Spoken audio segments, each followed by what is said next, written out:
and thank you for joining us for another episode of VETchat. Today, we are going to be discussing hybrid veterinary roles with the webinar vet's good friend, Silvia Janska. Silvia took her time becoming a vet, and her portfolio lifestyle has continued since she qualified as a vet from the RVC in 2014. Prior to this, she received a bachelor's degree in veterinary science and a master's in wild animal biology. Throughout her 8-year education at the RVC, she also worked in their e-media department on various projects that help to enhance student learning, including the WikiVet project, which is now part of the Webinar Vet family.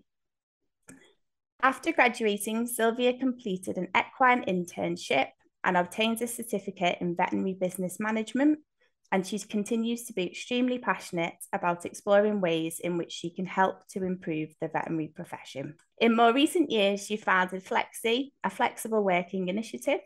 She works as a consultant for animal health businesses, where she combines her expertise in scientific methodology, veterinary medicine, and business development, and she still finds time to do some clinical equine work too.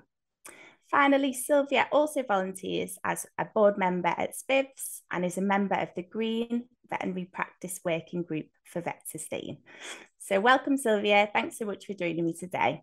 Thank you very much for having me.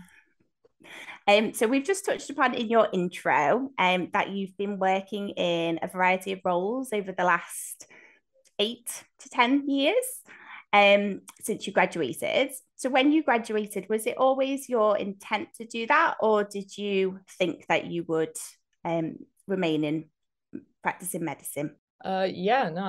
I always wanted to be an equine vet. Initially, I wanted to specialize in equine surgeon, specifically do soft tissue surgery. I've always thought I'd be sort of full-time in clinical equine role, but I've always liked doing other things on the side.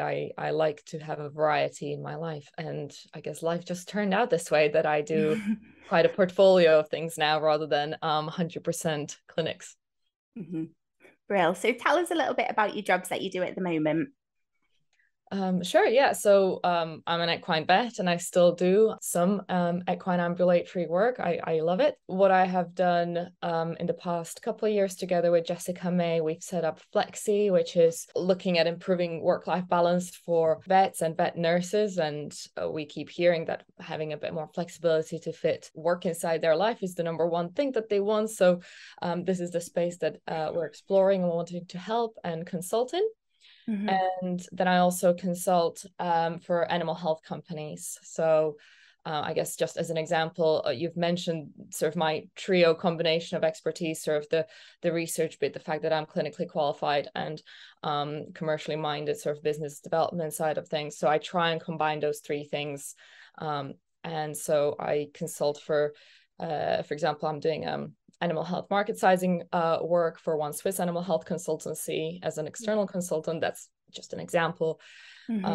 And I work with animal health startups as an advisor, whether that's negotiating professional partnerships or advising them on their sort of commercialization of their products, because obviously I understand the consumer, the pet parent, the horse parent, etc. Yeah. So that's kind of what I do. So that really is a large variety. Are your days completely varied then? Do no 2 days look the same? It's what I make it. It's how I like to work, I suppose. Mm-hmm. So there's hardly 2 days the same. I guess what the days largely consist of is either me doing the work or doing a lot of meetings. So sort of if you had to compartmentalize it a bit, that's sort of what a lot of the consultancy work is having those conversations, but doing a lot of work before and after those conversations. Yeah, sure. Absolutely. How did it all sort of come about and grow? How did you get into such a variety of roles? I guess, as I said already, I really like a variety. I like change. I love to improve things. And I think that's sort of the kind of personality that vet school recruits for, really. It's that kind of problem-solving personality, and I hate it when people complain and don't do something about it. So I'm very action-orientated person.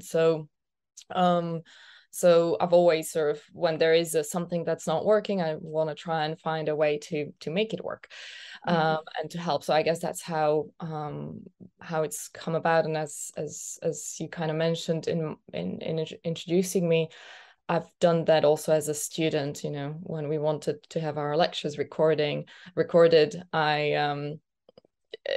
I went to media and asked, can we have our lectures recorded? And suddenly I had a whole project, and it took me a few years, but, you know, from very, very a mechanical trialing things to fully automated system, right? So that was something. And I guess the variety also comes from having the basic understanding through my degrees in those different areas. So the research, the clinical veterinary medicine, and the business side of things. And all I try and do is actually utilize all of them, and work for, you know, companies that might need me to have the understanding and the network in all these three areas. Yeah, brilliant. Sounds good. So we hear the phrase quite a lot now in the vet space, hybrid veterinary jobs. What does it mean to you? Do we hear it a lot? Hybrid veterinary jobs? What I've heard a lot is having side hustles. That's what I hear a lot. But what does hybrid veterinary job mean to me? I suppose it just means having a number of different sort of roles and responsibilities within the veterinary profession. I guess, you know, whether that's you being 100% in clinics and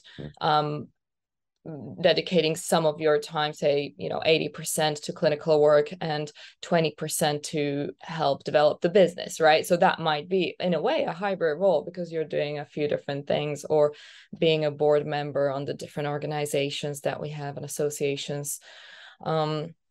So, I mean, I think I can answer that question in a number of different ways, but I hope this suffices. Yeah, absolutely. Thank you. So you touched upon earlier, you were an equine vet. So you did spend 100% of your time being an equine vet up until around about a year ago. And then what made you or motivated you to then take on more of a hybrid approach to your working life?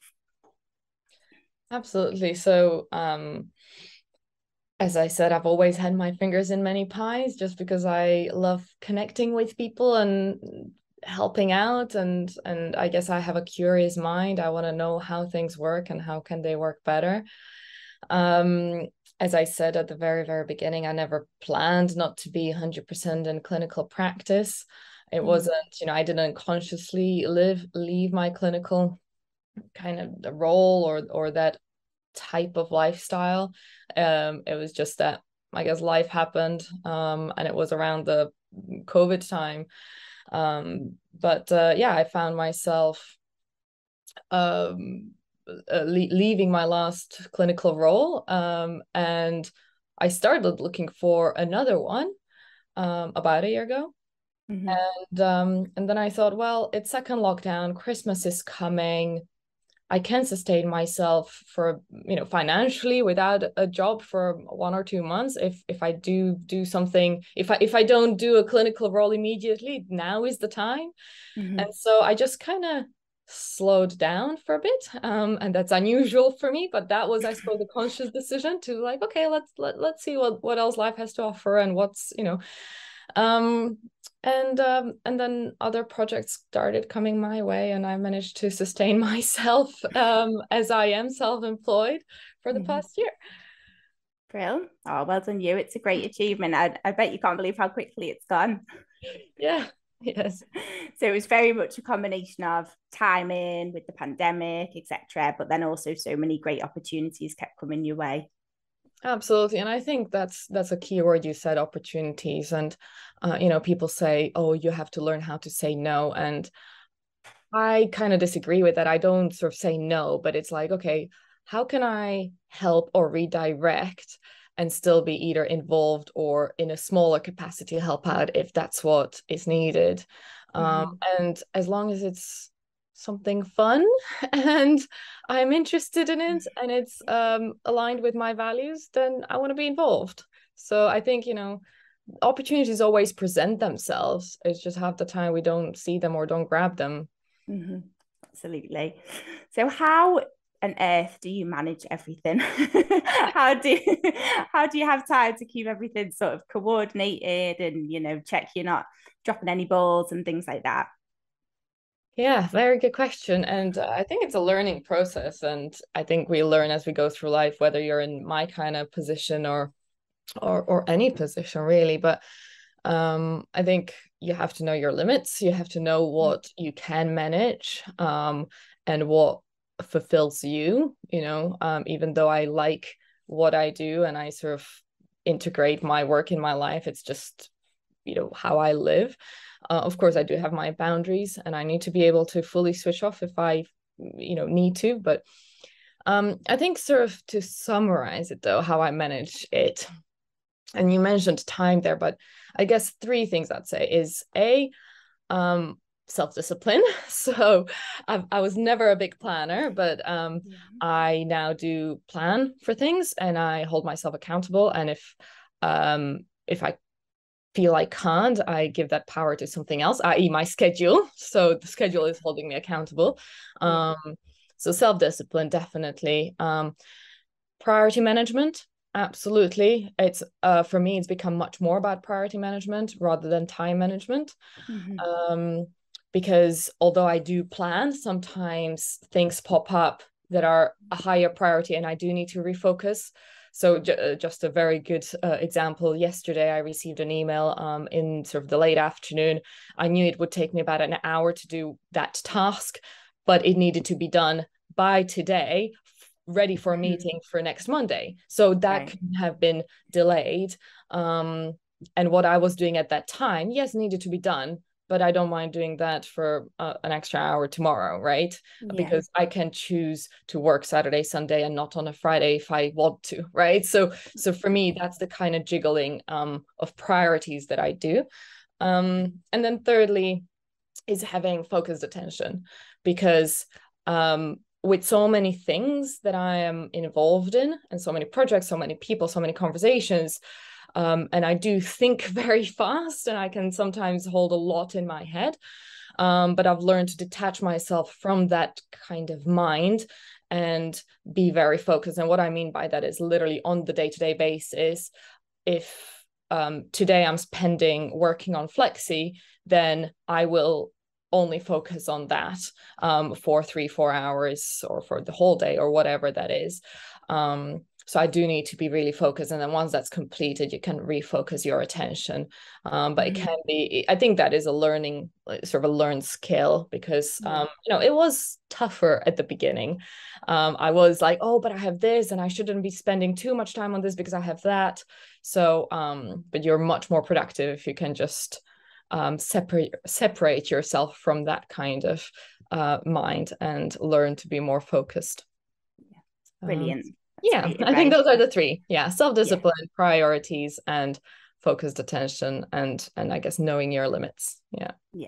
Brilliant. That's great. And knowing your limits is a good point, because I guess with this sort of career, I guess there is always that risk that you can get a bit overwhelmed, a little bit burnt out. So do you find that those points that you've just touched upon help that to not happen to you yourself? Yes, absolutely. And it's a great question. I guess very a key topic in the vet profession, the whole area around burnout and overwork. And actually, I have experienced that while I was in my full-time clinical role, where I got a panic attack once, which I had no clue what it was. And I'm just about okay to talk about it and mention it, but it took me a while to sort of understand what happened. And I thought I knew my limits, but now I really do know my limits. And it's happened to me. It's been and gone, and it's all fine now. But so I guess that is something that is helping me now to be like, okay, no, this is it. I can't take on another bit, another job or another role or I just learn how to, as I said before, either redirect it to somebody else that might be better suited for that job, or give them a match expectation with timelines. I guess the other thing with burnout, as I said, it is about being self-aware and knowing what you need in your life holistically. So for me, I love to work. I'm very passionate and I put a lot of energy into the jobs that I do. It really fulfills me to be productive in this manner. But I also know, for example, for me, I need to have sports. So, I ride my horse, I go to the gym, I go to do classes, etc. And I also know what relaxes me if I can't switch off, or suddenly I have a stream of bad sleep. I can't fall asleep because maybe I am starting to feel that there is, actually that hasn't happened for a while, but I know what works for me, and that's going to be different for everybody. But for example, for me, you give me sunshine and sea and I'll be fine. And if I can't replicate it in the UK, I go to a spa. But for me, it might sound like a luxury, but for me, that's actually a I just need warmth. And that's what really, really helps me, whether that's a sauna or a hot tub or whatever. I just need warmth. Right. And that's just a very, very personal thing that I'm happy to share here on this podcast with you. But it's just really being self-aware of at what point you need what. Yeah, no, that's great advice. I think we've touched upon it in a couple of the other podcasts that we've done as part of this series, self-awareness and mental health and well-being. And yeah, it's so important that people understand what that looks like to them and how they can ensure that they have that in their lives. So yeah, thank you for sharing that. So back to the kind of hybrid vet roles. If people are listening in now, and they're quite excited by what you're saying, they'd quite like to give it a go, where should they start? Any tips? Many tips, I suppose. I think first of all, if you want to try something different or new, it's worth again, self-awareness thing. It's worth understanding, is it because you're being pulled towards something exciting that you think will fulfill you, make you happier and energize you, or is it because you're feeling that you're being pushed? So are you stressing in your current job? Are you feeling burned out, etc.? Right?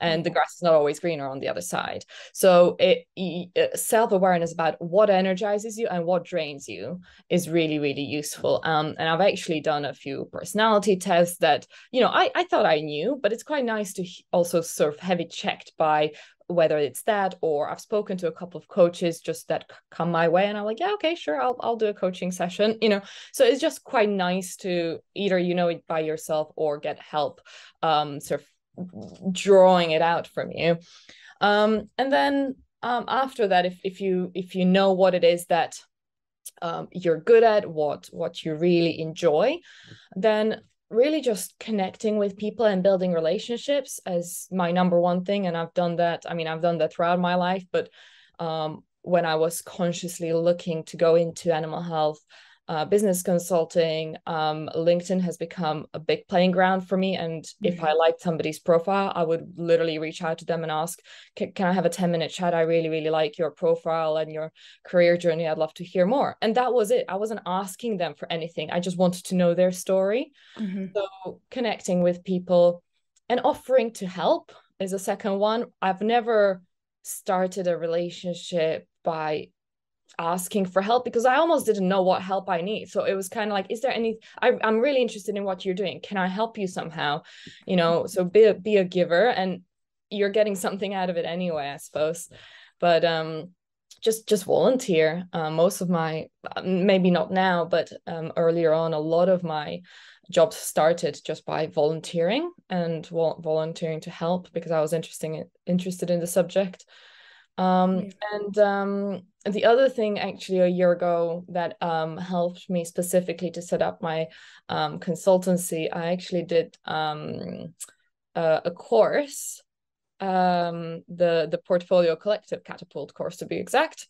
And I'm sure it's developed since then, but it was really, really good about exactly that sort of niching yourself, knowing where your expertise lie, and knowing how to communicate it to the public, and whether it's through LinkedIn or your website or something else. So they were actually, that community was really, really helpful as well. So I think, to sum it up, be self-aware, know what you're good at, what energizes you, connect with people, offer to help out, and just start somewhere, whether it's a course or something else. Brilliant. That's great. Thank you. Do you think, obviously it feels at the moment like there is a lot of kind of change going on in the veterinary profession? Simply Vets, who are payroll and recruitment, they've never been busier. It seems like there's a lot of movement, in that space. Do you think that times are changing a little bit? What's your personal thoughts on that? Do you think veterinary medicine will move towards this type of hybrid role? Yeah, it's an interesting question, and I think it's multifactorial, really, and it starts from the kind of personality we recruit to become vets, right? Mm-hmm. Because there will always be some people who are fulfilled and energized by having one job role, starting at a specific time in the day, finishing, maybe not doing out of hours, going home and having a quiet evening, right? Mm-hmm. So it's a type of personality. Then you have the kind of people who will want more variety within a purely clinical role, and then you will have people that will want a variety within the whole profession, say, or animal health industry is even bigger, sort of like what I'm doing. So I think, as I said, I think vets and professionals who want more diversity will go out and seek it, and it depends who the students are and who we're recruiting into universities and then into jobs.